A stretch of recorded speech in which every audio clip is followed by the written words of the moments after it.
G'day, g'day. Welcome to the Food Forest Oz. Busy day today. I have compost to maintain, compost to make, compost to turn, and worms to unleash. That's right. We are going to unleash the worms into this left-hand compost bin here.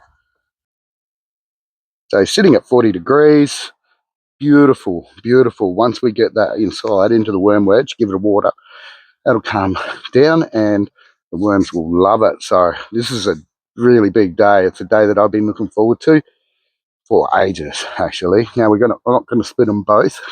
I'll show you why in a second. We're just going to split the big one. You can see this has died. And I'd suspect that a lot of that grass, once it gets in there, it turns brown fairly quickly. So whilst it's probably still got nitrogen in it, it's probably locked in there. So another turn will help that out. Got a heap of stuff in the ute, as you'll see. And yeah, let's go get stuff done because there is heaps to do, heaps to show you.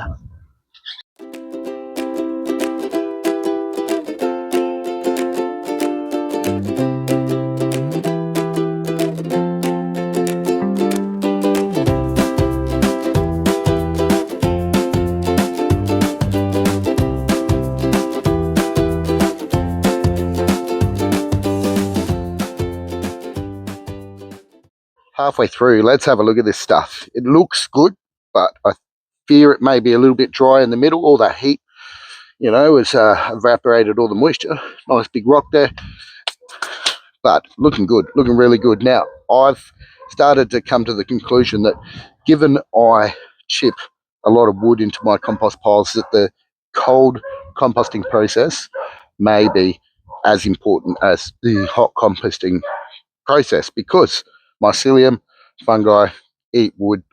There's a lot of wood in here. So for the simple fact of that, I think that this is going to drop a fair bit more, going to shrink a lot more before we finish. And so our goal now is to get it nice and moist, get that mycelium going in there, put the worms in there, which are going to eat what the mycelium break down. And I think that we're on to a winner. Now, a lot of you new guys probably don't know about the Compost King competition. It's an intercontinental competition. That's hard to say. Two farms in Namibia, 2 farms in Australia, Beshy's Bees over at Wentworth in New South Wales. Yeah, we've all got channels. Green and Abundant in Namibia, Grant, Dano at Jitawarongo in Namibia, and me here in the Barossa Valley. So that's what it's all about. There's been a lot of effort by all of us, Grant's family, all the workers over at the Food Forest Namibia, and it's pretty fun. It's pretty fun. But having said that, I still think I'm going to win. I just need to get this wood chip to break down. So I'll keep cracking on with this. You guys can go down with Future Brendo and have a look at some seeds, and they're not just normal seeds. They're a bunch of seeds that are given to me by a mad rabbit woman, aka Vicky. Hey Vicky, and I thank you so much. They're amazing. They really are permaculture based, and there's some good stuff there. So you go do that. I'll stay here and do this. Right now, I've got 2 things on the go. I have Vicky seeds, which are amazing, and I'm about to dump this worm bin out. This is the worm bin that Beshy and I built. It's been working really well. Might be a little bit cold for them, so I'm not sure how well they've been breeding, given it has been down to 2 and 1 and 0 here at night. We've been getting frosts and stuff like that. The one downstairs is going amazingly well. No wonder. It's Jane's design. So, yeah, can't be happy with that one, but we're not going to split that one. That one we are going to use to prop up the population, and once I put some more stuff in this, which will probably be tomorrow, then we will transfer those worms into there, and we'll keep a few back down there, and that seems to be the way we're going to do it. Start small, move bigger into the worm wedge. So what have we got here? We have perennial leeks, turnip and Italian cabbage, mixed chicory, perennial leek, bendigo bitzer, spinach Galilee, radicchio, spinach perennial, mustard greens, Ethiopian, cool. Mexican tarragon, I've heard about that. Minutina, Don't know what that is, but we'll grow it and we'll see. Sugar beet, love it. We have some edible chrysanthemum, some amaranth, awesome, bit of colour. Potato onion, I've heard of them, but I've never grown them, so that'll be cool. Some lemongrass, which I need because if you've been watching this channel, you'll know that I'm a chef and I love Thai cooking. And we've got some European elderberry, which, given I'm a wizard, makes absolute sense. I've also found some seedling punnets, which is great because I don't need to buy them, which is good. So, dodgy tarp, couple of gumboots holding it down. We are going to tip that onto there, just scrape it slowly, go away, do something else, come back, scrape the top, go away, do something else. Hopefully we'll have like a football size bunch of worms to finish that can go up into the worm bin. The reason I'm separating this is because it's got seeds in it, and I'm going to put this back in and hot compost it. And from now on, well, I don't know. This is something I've been racking my brain about. I don't know how to keep seeds out of there.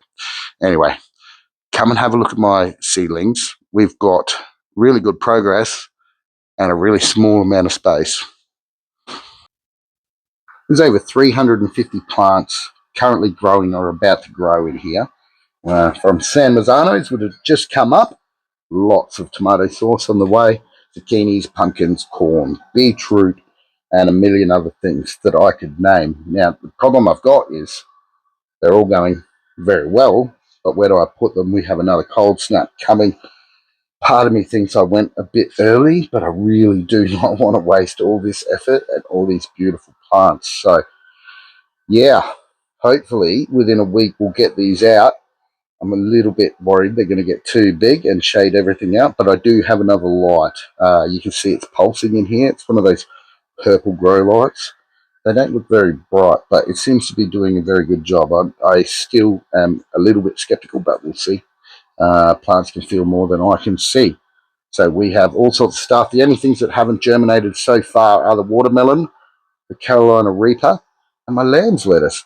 Weirdly, everything else, I think we've had about an 85% germination rate, which shows you that cocoa and perlite, plenty good enough. And it goes quite far.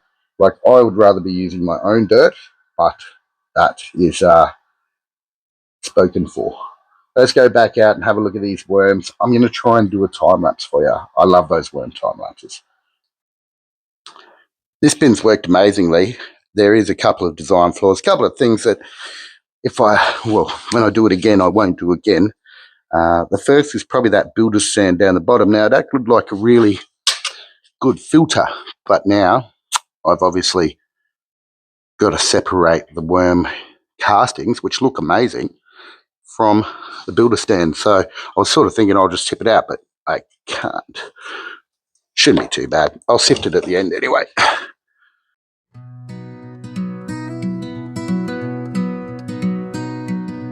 Out where the desert meets the sky, where the rains are rare and the rivers run dry, there's a dream growing deep in the dust and the sun.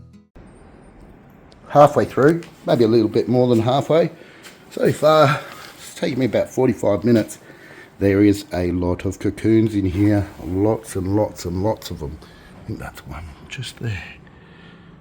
You can see it right in the middle of the picture. There's lots and lots of them in there. When they're that easy to find, there's heaps of them. So I'm not too stressed if I don't get all the worms, because I'm putting this stuff back into the breeding bin. I've decided use it as bedding and start again with some more food. So I'll lose a couple here and there, but that's fine.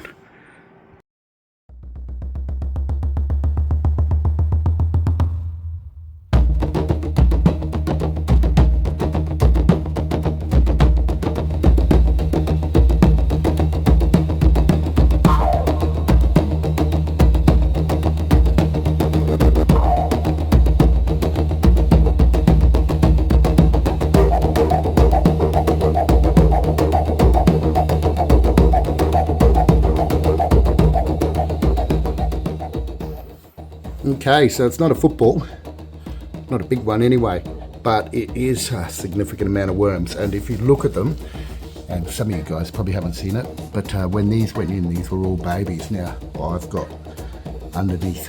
You can see the top, they're all little, but the big boys and girls are down the bottom. Okie dokie, that took a little while. All Vicky's seeds are planted. Well, not all, but all varieties. So, can't wait till they come up. I'm going to have to take them inside. They're all right at this side. The missus doesn't mind, but yeah, the tent is too full. Need that cold snap to disappear, and away we go.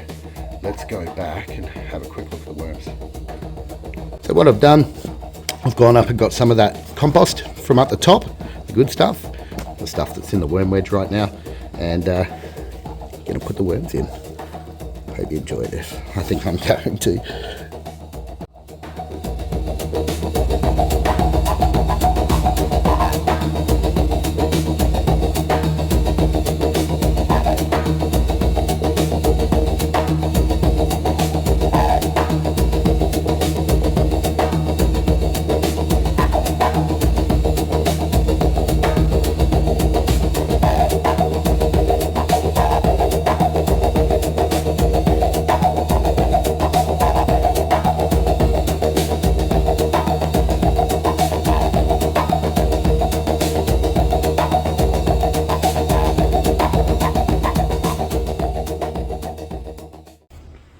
So I now have a whole bucket full of worms.